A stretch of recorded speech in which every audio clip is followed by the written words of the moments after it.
Hello and welcome to another episode of the Edufuturists podcast. We are here again in the studio, and it's not a studio, maybe it's a home studio, but yeah, we're here again recording a episode about the future of education, but also celebrating what is happening in the present. Steve, how are you, my friend? I'm good. Yeah, life's good. Life's flying by. I still haven't really jumped on the bike properly. So for anybody who has followed me on LinkedIn, and I did a post just as a personal thing. I'm doing a 106.6 mile bike ride in July. I've never ridden a road bike before. So just trying to get out on it, and it's wet and windy in the UK. It's calmed down a little bit now, so I need to get out. So yeah, doing it in memory of a friend who sadly lost his battle and took his own life 6 years ago. So yeah, looking forward to that. Other than that, quite a lot of revisiting and rereading a lot of stuff in terms of leadership and all the exciting stuff, and waving the Edufuturist flag on the 12th of June. I will be doing the closing keynote of the AOC conference around AI, but setting a leadership vision. So I think AI is absolutely fantastic and everything else, but ultimately, culture eats strategy for breakfast, as we all know.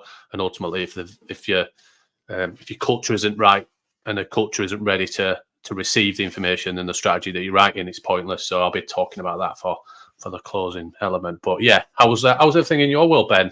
Hectic, I guess. Flying, mate.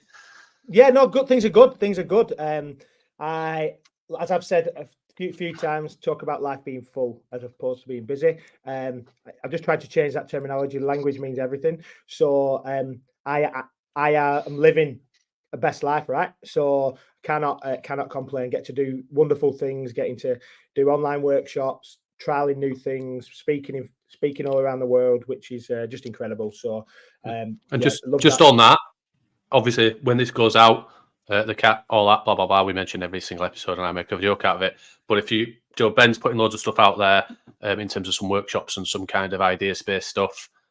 Champion Ben, what I'm doing. I didn't attend last night. It was fully booked before I even got to it. Ben says, no, mates, rates, you're not getting in. But the kudos and the positive vibe after that. So go along to some of Ben's stuff. I think shaping your ideas and re-help it, whether you're in education or not. Have a think about what that looks like, and yeah, some real positive feedback from that man. So well done. Thanks, one, buddy. I think, wasn't it? It was the first one online, testing a new project. So yeah, it's been really good. So thank you for that. No worries. Well, we look at that, a bit of a plug there. That's nice. That's nice. We always love having these kind of conversations, and I'm really excited for today's guest, who I met very, very recently, but have quickly realised is a person that I want to be aligned with personally, but I know that us as Edufuturists believe in what Alan is all about. So I'm going to bring Alan into our conversation, and he's going to tell us a little bit about who he is and where he's come from. Guys, thank you so much for having me. I'm flattered, Ben. You're too kind with your words, but yeah, to be on this podcast is amazing. I've been a long-time listener. Josh Dunn, Melissa McBride, Will Goldsmith, some of my educational heroes. So really glad to be here. Yeah, well, you're really welcome, and we're very grateful for you giving us your time today and to talk about some of the projects that you're working on, and more importantly, like the story behind it. I've had a few wonderful people on in this most recent season, and yeah, we look back. I look back sometimes and think, wow, we have interviewed some incredible people. How on earth did that happen? Educational champions, people that are really pushing the boat out, and they come and speak to us northern lads, but they do, and so we're very, very grateful for that, and today's no exception to that. But interestingly, in this most recent season, we've been asking people about a skill that we think is going to be needed in the future, and loads of people have had this thing around storytelling, and that story really matters, and living your own story, telling your story, and then appreciating the story, and then how that can help going forward. So I wonder if you would enlighten us, give us a little bit of your story, Alan, before we talk about some of the projects you're working on. Yeah, of course. So my background isn't in education. I kind of fell into it. I did a very traditional route, so studied economics, worked in corporate finance for 6 years, mostly in renewable energy. And there was a point in my, I guess, early career that I just felt like I'd achieved everything, right? I was a director at 24, bought a flat at 25, and this was kind of the pinnacle that my parents made out to be. You know, that was what you had to work for. And I achieved it when I was 25. I thought, what now? So I had my quarter life crisis. I became a chef. Went to my favorite restaurants in London in my suit, knocked on the back door and said, "Are you hiring?" They looked at me like I was crazy. But I got free job offers for my 3 favorite restaurants, and I ended up working for 3 years in hospitality. I loved it. You know, lifestyle is great, great energy, great people, great food. But it wasn't a sustainable lifestyle, and it was then that I learned the importance of balance, right? And I pivoted to almost like a fractional chief of staff role. So going into startups and helping them go from 0 to 100, but also making time to do stuff that I love. So I still do private catering, I still do coaching. And it was in 2018, 2019, I got approached on Twitter for Synthesis, which is, you know, you've interviewed John, Dan, it's the Elon Musk sort of online school.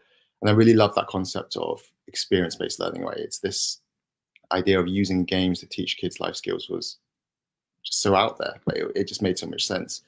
And so I applied, I became a facilitator, and I also ended up working on quite a few projects for them. You know, they're like migration to AV, which is their Zoom replacement. I also ended up as an investor, which was a really cool opportunity. And since then, you know, Synthesis has pivoted to more of an AI tutor, which I think the world has space for, but for me, education needs a human touch. So I, with some co-founders, we started a company called CoLab, Collaboration Laboratory, and we use games, discussions, and escape rooms to teach kids life skills like communication, leadership, emotional intelligence, critical thinking, ethical decision making, things that, you know, will make them well-rounded individuals who can make a difference in the world. And yeah, it's been really exciting. You know, we've only been going for 10 months, but the feedback we're getting from parents, the approaches we're getting from schools kind of makes this a really exciting journey. I know I'm going to jump on this, but I know what Steve's going to say in a minute. I was just sitting there going, I was like, what, how old are you? But, you know, Ben, I know you're going to jump in. No, let me just say this, and then you jump in, I promise. I bet you're going to mention unreasonable hospitality at some point in this conversation. I was, yeah, absolutely. And I know Ben's going through that book at the minute. That book, literally, in any sector, the difference between service being black and white and hospitality being colour, I talk about all the time, and everything else. No, the thing I was going to say is I actually saw a very different LinkedIn, Twitter post yesterday when I was on the train back, and it kind of emulates, and it's probably one of the most powerful Twitter things, not related to anything education, but it was a story of a quite a successful guy and the story of his dad, and it was talking about the fact that his dad moved through the ranks really, really quickly, had 2 young children, but then realised, do I do 60 hours and make a lot of money, or do I take a step back? And he said, my dad was really bright, a genius, hands-on, great leader, blah, blah, blah, blah, blah, but made the decision of, do I want to spend time with my kids, or do I want to give something to a purpose that I really believe in, or do I want to make a lot of money? And I know that really resonates with you as well, Ben. So it's great to hear. I can now understand in 9 minutes, and hopefully the audience will, because I've spent a lot of time with Ben, is why you two have connected and got on so well so quickly. Because ultimately, beliefs and values drive you. Money is great, and some people believe it makes the world go round, but you cut your cloth accordingly, and you can't get your time back with your children or looking after yourself and all of those kind of things. You have to find your why. And I don't think it's been released yet, but Action Jackson, in terms of filling your cup up, finding your why, and all those kind of things are really important in life, because ultimately you've got to focus on what it is for you rather than just the money side of it. Alan, what a journey so far. But Ben, you jump in. Go on, I know you had a question. No. It's absolutely it's phenomenal, right? And you're right about the values thing. So just for full disclosure, Alan reached out. We had a conversation about maybe could we have a look at this, and he sent me an early version, relatively early version of CoLab, and said, would you have a look at this? And I get a lot of them kind of messages. I said this to Alan the other day. A lot of these kind of messages where you say, would you have a look at this? Do you want to be involved in this? And I think to myself, ugh. And then actually, I never met Alan ever before. And I thought, do you know what? I've got a bit of time, which doesn't happen very often. I'm going to go and have a look at Collab, and I had a little play with Collab. And we'll get into Collab in a minute. But I was like, this is incredible. I like this a lot. So I wrote a little review, sent him some thoughts back, and then said, if you want to chat about it, let me know. Thinking that he'd just go, oh, brilliant, thanks, another guy, and move on. And he didn't. He said, let's have a conversation. I'd love to have a conversation. And then that spiraled into other things that are we'll talk about. But what I will say is this, is that where Steve said about values, it comes across really clear that what Alan is trying and the team at Collab are trying to achieve is, firstly, that they're being driven not by a financial goal, although that's important. It's not just a financial goal, which is not always easy to do in educational technology or anything that's attached to education that isn't government funded. So that's the first thing. And the second thing is that's really clear is there is a powerful story of the why. And Steve is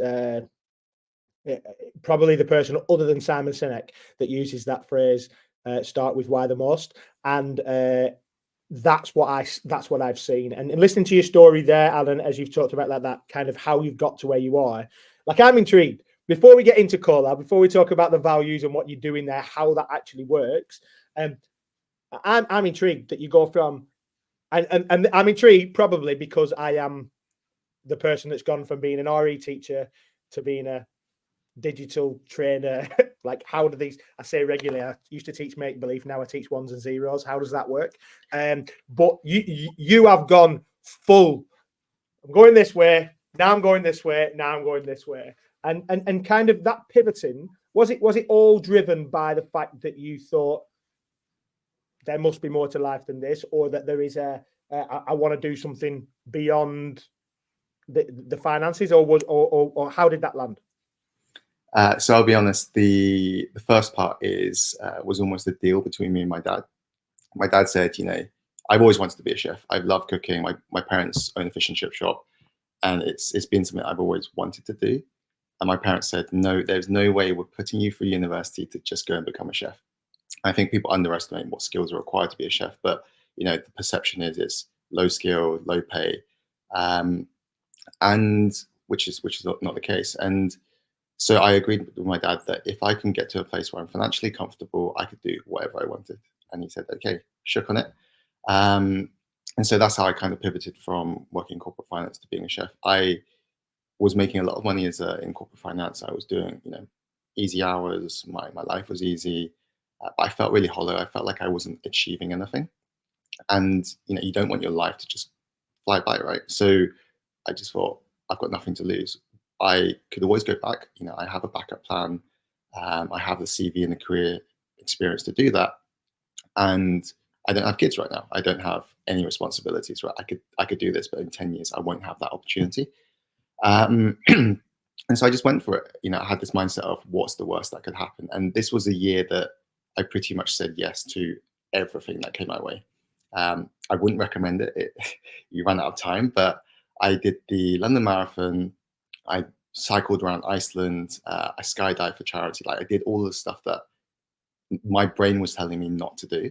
And that unlocked something in my head that kind of said, actually, if you can do this and you can do this, what's stopping you do this? And then I got this multiple job offers, right, from restaurants that are like I had no right to be in. And it made me think, okay, I can do this. I think it's that confidence. It breeds more confidence for you to try more things. And for me, failure is the best way to learn. Like, you make mistakes, great, learn from it. I think there's a real culture right now where making mistakes is frowned upon. You want perfection, but perfection doesn't help, right? You can't get anything perfect. So yeah, it's kind of that mindset just led me onto other things.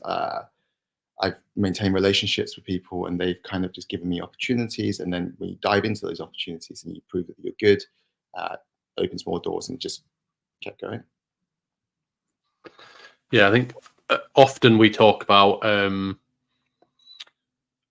privilege, I guess, and this is, bear with me, I'm not calling out for privilege, but I think a lot of people call out privilege, don't they, and say, well, you get into those spaces and it maintains those spaces and everything else. But what you just talked about there is actually not, is a privilege because of the work that you've done in a relationships. I often talk about in the work that I do. I was down with Google on Tuesday talking about relationships, partnerships, and all those kind of things. Privilege is one thing, but also building relationships, the ability to maintain those relationships and help them. You still have to demonstrate that you're any good. I've got some brilliant friends outside of work and everything else that I have great relationship with, but they wouldn't be right to really, really work with. I'm sure we've all got friends like that because ultimately they've never demonstrated the ability to kind of do all that kind of thing. But I think it's that great thing of getting in, people helping you because they like you, because you share their beliefs and values,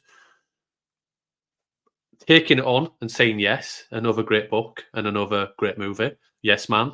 Do you know that whole thing of, like just I'm singing the song that he sings to try and bring the guy back from ledge. Third Eye Blind.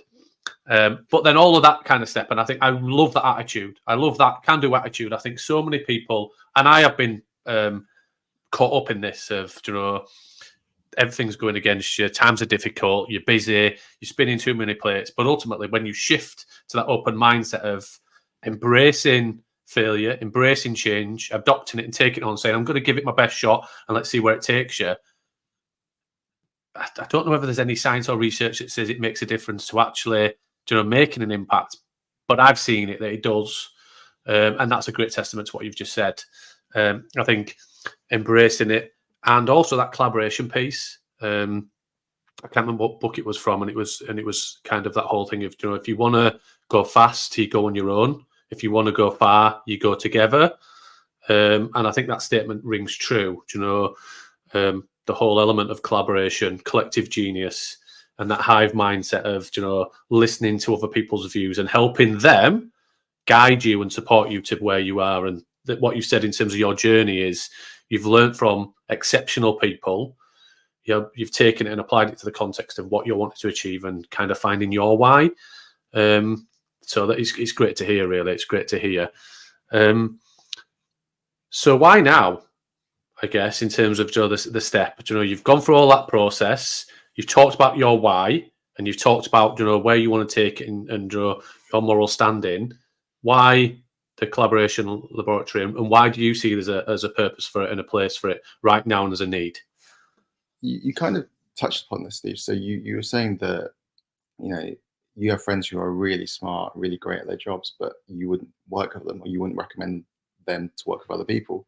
I think what I've realized along this journey is that you can be amazing at your job, but that's not the most important thing to people. What's most important is how you come across, what you're like to work with, what your emotional intelligence is like. You're not emotionally volatile. And this is a skill that we see is quite lacking, to be honest, which is a really sad thing. There was before we started CoLab, we read a stat that 67% of the public believe that the education system is failing to teach kids the right skills. That is a really scary stat. And we also met some parents who told us that their kids were struggling with the traditional education system. And when you see the stats around rising truancy rates and falling literacy rates, again, something's not quite right. And at this point in time, I was just was finishing up a few projects, and I wanted to do something that was more social impact. Money's never been a driver for me, and I wanted to do something that could make a difference to the world. I just finished this this sort of course on what's it called? On like what's the thing you can do with your career that can make the most impact on the world, and effective altruism. And I thought this could be it, right? When you can educate 100, 1,000 kids to go out there to be the best version of themselves, there's a multiplier effect there. And so we started CoLab because we wanted to help kids unlock that potential and really leave the world of education prepared for what's life after that. yeah, we also wanted education to be fun, right? So there's some of the things that I've learned through life have come through me being really engaged and like delving really deep into something. And we wanted to replicate that. So the theory was almost, what can we build that 8-year-old Alan, 8-year-old Steve, 8-year-old Ben would really enjoy? And that kind of thing is what a parent has described as Pokemon meets Sherlock Holmes, which I love and I've sort of stolen. But yeah, that's kind of where we're at. It's incredible to meet people who genuinely live what they're talking about as well. And I see that even in a short period of time. I reckon I'm. My wife says that I'm a glass half full guy generally, and I am. I always try and see the best. People say, well, she actually says you wear your heart on your sleeve too much. So I literally got a tattoo of a heart on my sleeve. That's not even a joke. And the fact is that when you see people who have just are doing this, it's absolutely evident. And obviously, I just want to just step back one moment, if we can, before we go into how Collab works and the principles that there and where you think it's going to go. And you mentioned synthesis, and we're not necessarily saying that like different people go different priorities and whatever else, but you learned something while you're at synthesis that's kind of helped spur you on to where you are. And for those people who haven't heard of synthesis, we'll put the link to that in the show notes. But we interviewed Josh Dawn a few years ago, who's one of the founders of synthesis, and they were gamifying soft skills, and I don't like that phrase, soft skills, but gamifying the wraparound important things. Actually, I wrote an article called them power skills, actually, because I don't think we can survive as human beings without them. Durable skills, yeah, I love that as a thought process, right? So the skills that they're going to last, the skills that are going to help us do all the other lovely things like literacy and lovely things like maths and economics, but without the ability to communicate and collaborate and think critically and have emotional intelligence and awareness, all them things. But you learned some stuff whilst you're at synthesis that's kind of shaped the way that you do what you do. And actually, I would probably imagine that the book of your life, that probably won't be too far away, if I'm honest, will be an incredible read to say what you learned from a corporate finance world, what you learned from parents who owned a fish and chip shop and who were driving you to have an agreement. Like just that first thing, we could spend hours thinking about that idea that you had an agreement with your dad that said, and that you shook on it, and that you had a level of agency, but also respect, and also a parenting skill there that is driven and saying, we are absolutely not letting you do make the same mistakes we have, or things that we've seen other people do. But if you can prove this to us, we'll get like there's loads in that, and then all the stuff you learned from corporate finance, all the stuff you learned from chefing. So perhaps what synthesis? What was that? What was in that as a model, or what was in that as a culture that you've kind of taken for this idea that education needs to be a little bit different? I mean, just to take a very quick step back, I don't think my dad ever thought I'd jump into being a chef. I think he shook on it thinking that, yeah, he's never going to do it. So yeah, I actually didn't tell him when I became a chef. I didn't tell him and my mum for about a year because I knew they would just like not talk to me. But we go over it. But no, so just, and I guess before diving into synthesis, my own education experience was very much about learning exam technique to pass exams. I learned a lot of things from going to school, but the thing that sticks out the most is this sort of having this exam technique and then just gaming the system, right? And the thing that sticks to my mind is my last history of economics exam at university. I'd memorized 3 essays word for word. I went to the exam, my question came up, wrote it down, in 45 minutes got first. And I remember thinking, what was that? Like, what was that? How is that going to help me in life? And that kind of really scared me. So and then when I left university, I had friends who didn't know how to use a microwave, who didn't know how to talk to someone on the phone, who didn't know anything about financial literacy, who couldn't negotiate. And that was really scary. So when I joined Synthesis and seeing the way they weren't teaching kids, right? They were coaching kids using Socratic questioning. They were making engaging sessions. I saw a whole new face of education. Like they were on the forefront of pushing the boundaries around education, and they knew they weren't perfect and they were making loads of mistakes, but so does every startup, right? And I can honestly say it's one of those companies where I could have worked for free for the rest of my life and contributed, because the mission was great, the vision was great, the culture was great, and they were building something that was scalable, that could make a difference to the world. I know they've pivoted since then to something else, which I don't necessarily align with, but that original vision and having these amazing minds come together to build things that kids would engage with, that they would really love, was just amazing. I can't explain that feeling where you wake up every day thinking, yeah, I'm doing something great. I'm actually making a difference to the world, because not every job has that, right? Absolutely not.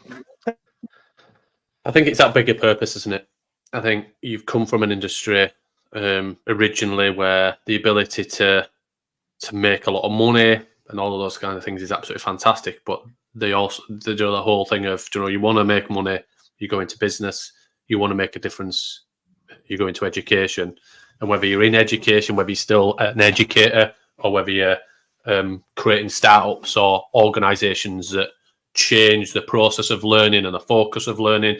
I think in England, and I don't know whether it's a global thing, but people always, as soon as you say education, they say schools and those buildings and those standard things that people see as 9 to 5, 9 to 3, 9 to 4, teachers, learners, or teachers, students, or teachers, kids, leadership, executive leadership, and everything else. But I see it very, very different. And I think there's a big change of startups and organizations like yours, like Synthesis, like these others, that are really ruffling the feathers and changing things. And I think at some point the rug will be pulled from the current education system, and they'll go, and you'll do all that, and they'll go, we didn't see that coming. Like the Tesla moment during the electric cars. I think all these big companies have had a monopoly for such a long period of time on, this is how we do it. We control education. And all of a sudden, something comes in and goes, we didn't see that coming. And everybody that's in it, all of those, was it 67%, go, we told you it was wrong. We told you it was broken. And this is why it had to change. And they'll go, and then they'll have to try and shape up, and potentially some of them will just won't be there anymore, because they've just not fought and evolved or gone through a revolution of what was needed. Sorry, Alan, you come in there. It's kind of like BlackBerry versus Apple, right? Almost that sort of analogy there. And you're absolutely right, Steve. I think you look at this space and there are so many cool projects, really innovative projects coming out, like XP schools. I know you guys have talked about them for a while, but the way they have this sort of 3-dimensional curriculum where they try and, students try to produce this beautiful work, they grow their character, and also they achieve academic success. That's kind of what education should be, right? Enhancing the potential and developing these well-rounded individuals. You see, some of my ex-Synthesis colleagues, they're building some great stuff like Launchpad, Try Recess. I did a coaching, I was a guest panel judge for TKS over in Canada, the Knowledge Society. Like what they're doing is amazing. They're teaching entrepreneurship, but in a way that's engaging, fun, but real. I think kids really relate to that, where there's there's an edge to a project. There's some sort of opportunity cost. There's something that actually can make a difference. And the sort of questions I was asking them, I wouldn't even ask an investor, but they asked me to really push these kids, and they had the ability to sort of articulate their answer, to give really detailed responses. And we're talking about 14, 15, 16-year-olds. It's amazing to see that maturity. And then obviously LIS in London, you've got Alpha Schools in Austin, just some amazing things. And I can't wait to see what's going to happen in this space. Yeah. And we have got an episode when yours has come out, other people who have listened to our interview with Carl Gombrich from LIS, and it's a phenomenal conversation. It's interesting that these conversations are being had all over, right? About is this what it's all about? And interestingly, I think for my first few years revolting against the system, which the system that paid my wages for a while, and then realized I'm not sure what I think about this, but for the first few years revolting against that system, it was almost like I need to go from one end of the pendulum all the way to the other. So it's not about academic success. It does that, passing an exam, getting to university, the knowledge retention stuff is, we need to get rid of that totally. And we need to do the things that really make us human, the elements that help us collaborate, all that kind of stuff. And I wonder whether maybe I've just grown up, maybe I've got a little bit softer, maybe I've realised that it's not either or, that you don't have to have it. It's not a dichotomy between being intelligent and being academically successful and having that. It's not like you don't have to do a trade-off. The problem we've had, I think most of us would realise, is that if we were going to tip a balance anywhere, it always tips towards that academic success as opposed to tipping the other way. And for us, I think the conversation is, if we have to tip a balance somewhere, it goes left rather than right.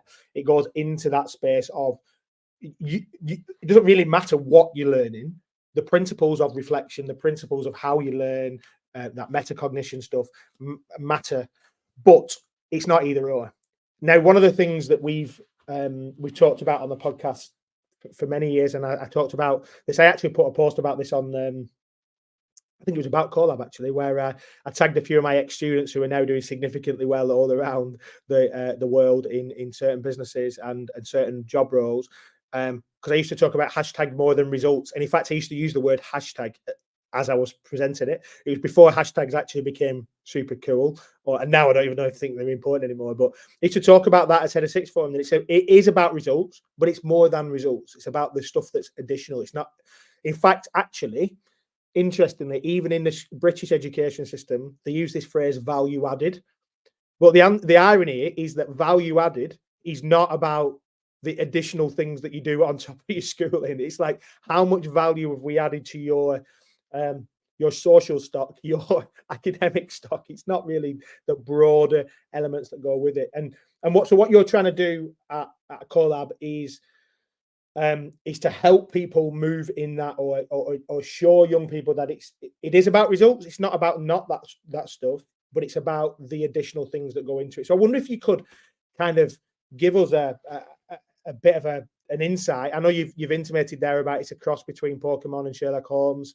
And again, full disclosure, my 9-year-old daughter Martha has joined one of the cohorts of Collab and absolutely loves it. She's done it 3 times now, and she's like, Saturday she's going to see a friend, but she arranged it so that she can be back to make sure, because she doesn't want to miss she calls it her online school. Now I know it's not that, but I like that the way that she's phrasing it like that, her online schooling.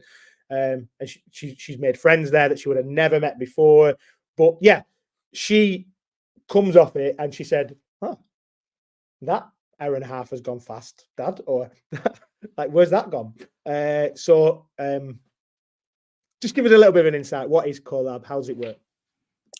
Ben, you've just made my day, and we're really honoured to have Martha join us. And just I guess before I dive into Collab, you mentioned something about more than results, right? And I can talk about this from an employer's perspective. When I interview a graduate these days, your grades are important, your university is important, but that's not the thing that I look for, because everyone is going to have that, right? So what is the thing that's going to stand out? And for me, it's 3 key things. What Steve alluded to earlier. Do you fit into my team? Do you have the potential to learn? And then do you have the desire to learn? This word desire to learn is so important, because I can teach you all of those skills, but you have to want it. And I think this is a thing that we see maybe 5-10% of graduates have. And it's what we're trying to fix at Collab, right? We're a group of parents and educators who wanted to change this narrative around education, moving away from just grades to actually developing these well-rounded individuals who have practical life skills, right? And how it works is that we bring together a group of international students aged between 7 to 14, and they join a cohort at a set time with 2 live facilitators, and then get thrown into a challenge. They don't know how to play it. They don't know what it is. They don't know how it works. But that's the purpose, right? We want the kids to figure it out themselves and have that agency and curiosity to explore. We're very intentional about bringing together kids from around the world, because we want them to share cultures, share languages, and remove any unconscious biases that they may have. when we first started, actually, it was around October. One of the students was talking about Diwali and holidays, and everyone else was like, "What's that?" And just to have them, share that in a way that's, it doesn't have to be politically correct, and the kids can ask those questions was really amazing. I guess to give you an example of what one of our challenges looks or feels like. So one is an escape room where they're in this dungeon and they have to escape together. Now, there are guards everywhere. There are clues littered around. They have to use critical thinking to figure out which doors to go through. But the key thing we're trying to teach there is impulse control and teamwork. So every time someone gets caught, the whole group gets sent back to the start. Now, if that happens once, twice, 3 times, fine, like you can get over it. But if it happens 10 times and it's the same person making the mistake, how do you deal with it? Do you have that emotional intelligence to not be frustrated, not to blame them, not to point fingers, but actually focus on the bigger picture? And I think that was a really cool, intentional learning experience, but that was also engaging. Another example we've made is called Rickle. So it's a cross between Catan, chess, and checkers.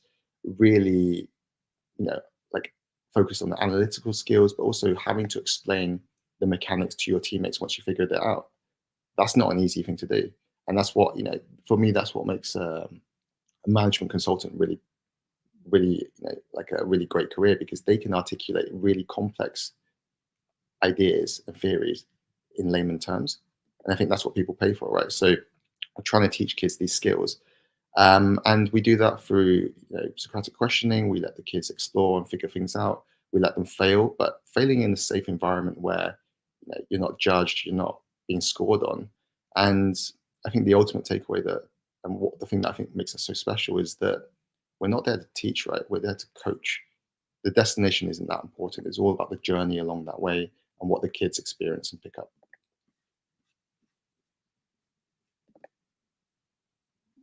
Yes. Yeah, I'm an employer, and I go back to that whole thing of I'm just not interested whether people have a 3 or a 4 or 5 in maths or anything like that. Ultimately, they have to. If their job is to do simple calculations, great. They'll often have a calculator. If they're in finance, maybe need to strengthen that area potentially. But some of the people you employ might be from different diverse backgrounds where they're actually not in the UK and from this education system. They might actually be from different times where there were O levels and then the GCSEs were given a letter. Now we're in a different one where they're giving numbers. Well, how do you judge it then to then say, oh, well, there's a parity? Because ultimately when we're recruiting, O level means this compared to a letter compared to the number. It doesn't. So ultimately you then have to test that and ask them to apply it to a context. I think the conversation around GPA or GCA rather than GPA, as Google call it, that I know it's an Americanism, but that whole thing of general cognitive ability, the ability to take learning, apply it to context and situations, rather than actually just a certificate or a grade that somebody has on a CV. And also that whole thing of leadership at all levels. Can people speak up? Do they have the ability and the confidence? And can that be coached into them where they positively challenge based on their experiences what can be different? And I think that's the bit that really, really excites. Yes, you need to have some education, but ultimately there are some exceptional people in this world because of where they come from, probably have never been through an education system. And does that make them any less intelligent, smart, and great for the world of work? I don't. I think it's just something that we put on ourselves, especially in England, to then say, this is the benchmark. Who said it was the benchmark? And if they did, why don't we change it? We're just sitting there and just being happy and accepting that that's just the norm, and it isn't. I think we just put that norm on ourselves. It's almost that idea of rearranging the deck chairs on while the Titanic's sinking, right? Isn't it? It's that almost we'll change A stars to U's to numbers, and that'll solve the problem, right? How has that solved the problem? It hasn't, because then you go to A levels and the letters are still there. Like, we do numbers, we do letters, we don't really know what they mean.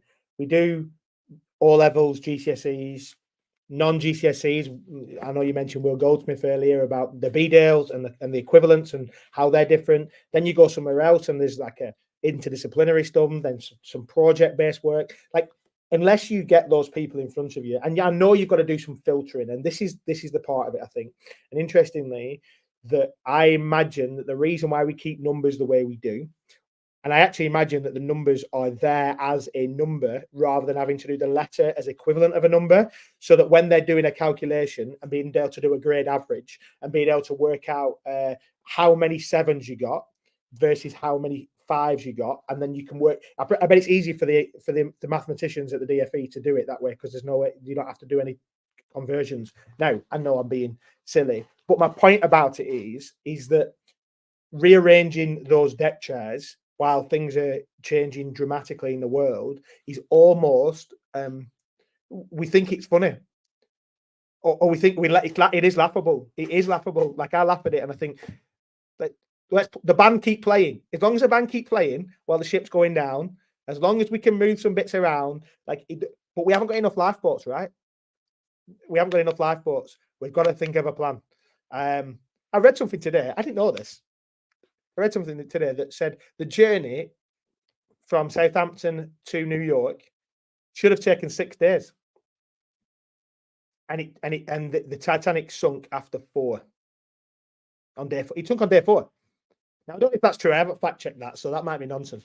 But when you watch the film, it makes out that it's like weeks, doesn't it? You think that that's weeks and weeks and weeks. I don't know if it's true. It might be a lie, but it should have taken them 6 days if they'd done it right. My point of it is, like, let's really consider, do we need to, is there a different boat, or if we're on this boat, how do we fix the boat, or do we need, there's lots of analogies that sit in there, and I imagine that what's happening at CoLab is it's not saying we're the lifeboat, we're the only option, that's all you'll do. And I really like that you've not said we're a full-time school, that this is all you do. That's been intentional, hasn't it? It's not been a like that's all you do. And it's an additional into that space, right? It's a bit that hopefully there are teachers that in the mainstream setting that go, I wonder if there's something that we can pick from that. And I imagine that there's probably a development plan that maybe looks like that, but ultimately you're not trying to just play the music while the ship goes down or rearrange the deck chairs. And you're absolutely right, Ben. Like, I say this a lot, there is no one size fits all approach. There is no, like, school in general caters to the average student, but the average student doesn't exist, right? So you almost need to have some element of personalization within education, but it's really hard to scale that way and to have that consistency and be able to benchmark. And we are not here to replace schools. Absolutely not. I think grades are important. I think the core skills such as English, maths, science, you need a lot of that in life, right? In society, it needs that. But it also, we have to be human. We have to be. We don't know where the future is going to go, and with AI and everything that's happening right now, the future is unknown, right? And it's developing at such a rate that God knows what's going to happen in the next 10 years. So why don't we give kids the skills to be able to adapt, to be able to do things that maybe robots or AI can't replace? And a lot of that is, emotional intelligence, empathy, ethical decision making. A lot of that we don't talk about in schools, really. And this is what we're trying to do at CoLab in a way. But the long-term vision is, can we bring together different education platforms and programs so that we can give parents who want a different alternative to school somewhere to find those, a credible alternative? Because there are parents I've spoken to who say, look, my daughter doesn't want to go. She doesn't want to go to school, but if I don't send her to school, I'm going to get fined. She's going to get punished. Like, it just feels wrong. I agree. And hopefully all of these different disruptors cause a great disruption for education. These will be successful, but I hope that it will also infiltrate and really shake up education as a whole and the whole education system to change for the better. and this, I was involved in a project during COVID called the Open School. It didn't get off the ground, but it was BBC, some government politicians, some peers, and the Open University looking at delivering and creating an online school like the Open University, but for alternative provision. And it just didn't go. There's 1 million young people every year that do not sit formal exams and are not in education because they just do not like it. And it's all right saying, well, they're the bad kids. 1 million bad kids. Why are the kids bad? Why are we hanging a label on them so early? I really was an average academically in school, secondary school, awful, disruptive. Played the class clown. Really did not get on with academic education and the structure of education that was probably in the 90s there, and he's probably got worse, and he's probably still exactly the same, if not worse now. That's nothing to do with the teachers, by the way. I had some exceptional teachers, but they're shackled by driving results and attainment rather than actually what education is. Education matters. Education is, everybody deserves an education, and we are failing in England 1 million kids a year, 1 million at least, because we have set up a parameter that, like you say, and Ben's mentioned this often, one size fits all is one size fits none. And ultimately, some people are great and can retain information, like probably you said, Alan, where you were great, you learnt the skills and you could do well in your exams. I didn't. Many people don't. So there's 1 million people that don't even get into that exam room. There's a greater number that are seen as a failure and told at the age of 16 or whatever it is, you are a failure, and you are gonna carry that label for the rest of your life. Which is why shocking, do we do that? It's just ridiculous, isn't it? Ridiculous. It's interesting because everyone has the potential to make a difference, right? Everyone has that within them to do something. And I think what I've realized doing CoLab is that what we ultimately give the kids is the confidence and the curiosity to explore and figure out their why, right? Steve, this is what you talk about, this figure out your why. And that helps some of the best entrepreneurs in the world. I mean, Richard Branson, I don't think he dropped out of school, right? And you just kind of think, well, that's not a failure. If anything, he's more successful than the majority of us. So there are alternative routes. And I think we almost have to reframe it away from just, oh, you didn't finish school, so you're a failure, to actually, there are other options, apprenticeships, starting your own business, loads of things out there. It doesn't have to be a one size fits all. Absolutely. And the education, like Steve alluded to that earlier, and one of the things that we've tried to be big on is this idea that education does not stop when you finish like the formal bit. So like it doesn't stop at 16, 18, 21, whenever you finish like the formal space. And I think to myself, actually, I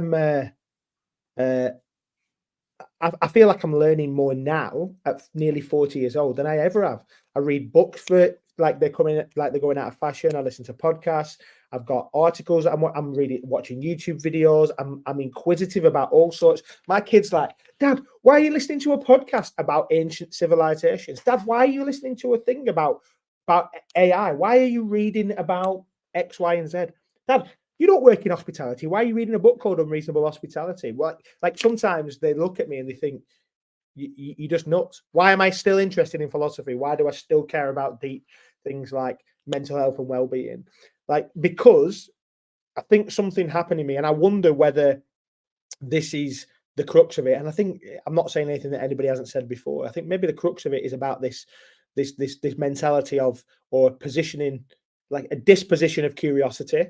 And that idea that I wake up and I want to know what, not because I want to be cleverer than somebody else, but because I'm interested. And I do work in a way like I've watched Martha a few times when on this collab. So I set her up, make sure that she's all good to go. She has her earphones in. She just cracks on. She solves if she can't get on something, unless it's absolutely critical and she gets locked out or the internet goes down or whatever else. She solves the problem herself, even as a 9-year-old. So she the other day she got in a room. She didn't know why she was in that. Bear in mind, on the example you're talking about, like you can go through doors and you go into a room and you might be there on your own and all the rest of the other people out there, and you've got to find your way back, or you get transported somewhere, or you get taken back to the beginning. And she's like, I don't know what's going on here. And the first time that happened, she went, I don't know what to do here. And sent a message to the live facilitator in the space. But actually, it's that development of resilience, because she got upset that she'd lost something. She got upset that she didn't do the right thing. And then all of a sudden, week 2 and week 3, she starts going, I can solve my way out of this. And also she's curious because she's talking to me about another student that's on there that's from a different place to her. And so the conversations that they're having about learning and growing, and it happens almost in a serendipitous way. But just like Neil Malarkey talks about in that in his brilliant book In the Moment, he talks about like serendipity isn't luck.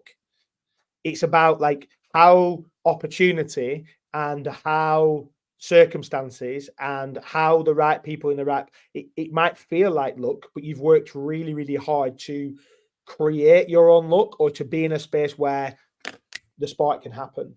And I think that's what we're talking about in terms of this learning story, right? And as we kind of move into that space of where do we go next, we're thinking around development of curiosity through games in a it's got to be like and I would massively encourage, check the link out in the show notes for Collab, and you'll be able to see an example. What it does for me is it brings a massive nostalgia back to them old style 2D games where it's not like it's not like 3D, full immersive, and I've got every feeling, and it's haptic, and this and that, and the other. There is something, and it's not just about nostalgia in a negative way, because I think there's a lot to learn from that, where we've just become overly stimulated, and curiosity is then drowned out by the fact that so much stuff is going on all at once. I really like this idea of developing that disposition of curiosity through what you do. I mean, Ben, thank you for being such an advocate. You mentioned something there about using sort of games to teach kids these skills. Like, it is the original, I guess, idea and what we wanted to do, but there's a balance, right? We don't want this to be addictive. We don't want kids to be staring at a screen 24/7, because that's not healthy, right? A childhood should be outdoors with your friends. You should be learning how to cycle. You should be climbing trees, playing basketball, whatever that is. There should be time for that. And I think my experience, especially being Chinese, is that it was all about study and work, and there wasn't any time to really play. I think your childhood should be playful, right? Because a lot of adults that I meet these days, they've lost that completely. It's just that daily grind has removed that, and it then it leads to other issues. And to give you an example of this, and I guess something you talked about earlier, Steve, like this whole growth mindset. I have wanted to relearn how to skateboard for like 5 years, okay? And one morning I woke up, I don't know, I think it was like last month, I said, I'm going to start skateboarding. I'm just going to go to this class and learn how to skateboard. I'm 35. If I fall, I'm going to break something. And I just did it, and I've loved it, and I've become, really passionate about learning how to skateboard these days. And there's this weird intersection, and there's a really great intersection where actually play and curiosity and learning can all happen at the same time. And I think this is what we're trying to promote, right? You can really develop your skills, but in a way that will make you want to do it. And this is why I think companies like Duolingo are so successful, because they're able to do this. And I think one reason when you talked about this 2D approach, one reason we did that was because we wanted this to be accessible, right?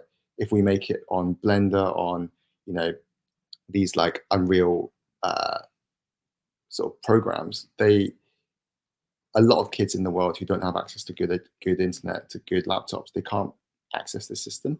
And I think for us, access to good education should be possible. And so we try and reduce the resource requirements.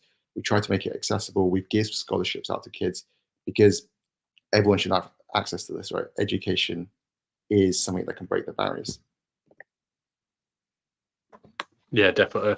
I think it's so key. And I think, and just going back to that whole thing about on screen time.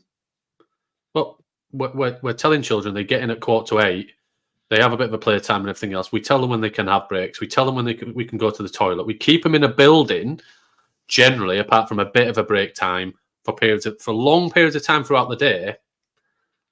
Is that not having an impact on anything? Like, in terms of, it's definitely reducing their ability to really be curious, and I think it's definitely creating compliance. And what you've talked about is your ability to be non-compliant.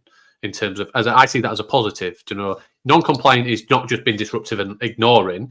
I think ultimately what I like is compliance only breeds people into the world and develops people to be able to told what to do, to follow instructions and to be micromanaged, when ultimately you want to have people that have autonomy, can guide, can learn, can do all of that stuff and ask questions and be curious. Curious, it didn't kill the cat. I keep saying it to my children.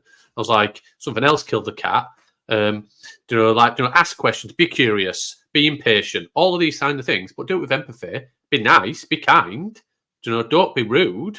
But ask the questions if you're not sure and you want to find it, and go through all of that. I think that's absolutely key. So I love it. I think, however long it takes, just that added part of the time of a day. And I think maybe a accredited system in terms of education, where ultimately you can choose as part of your 6 hours a day, you decide where. You don't just have to go to one education institution or one school. You can pick these micro credentials you go through, and it might be collab, it might be then synthesis, it might be a forest school for an hour, it might be an after school club, and you have to do 6 hours a day, but you can build your platform how you want to. You build your jigsaw based on the different parts of all of a different mixture, based on what you want and what you need and how you choose to do it, rather than what you're told to do. I would imagine us sitting on here and in world of work, and you tell people when they can take a sip of their tea and when they can go to the toilet. I think we need to get real a little bit, don't we? It's that agency, right? And I think a lot of, I wonder if a lot of the mental health issues we're seeing stems from children not having that agency, not having that control over their life and being able to make decisions, right? You go from being born to then going to nursery, then to a school, and everything is almost given to you. You have to do this, and it must be quite frustrating, right? You don't have any choice at all. And this is something that we see a lot, right? Kids who first join, they're always hands up. Like, there's always hands up, and we say to them, look, you don't have to put your hand up. If you see an opportunity, just jump in. Because in real life, when we're having a conversation like this, I'm not putting my hand up every time we talk. When you're in a meeting, you don't do that. So why are we teaching kids these skills? And again, it goes back to that point about what are live applicable skills that we can teach the kids, as opposed to what society deems normal right now. Definitely. Okay. In this season, we do 3 quick fire questions at the end. We don't prepare, we don't share. If you've watched them and you're an avid watcher anyway, Alan, you'll know what's coming. But I'm going to start it 3 quick fire. So the first one is future of exams, online, traditional, scrapped. I would say traditional. Okay. Key skill for students in 2040. Emotional intelligence. Okay. Education in 50 years. What's your vision? Like you said, flexi schooling options around the world, and you get to meet other kids, you get to do what works for you, and it's not just about grades.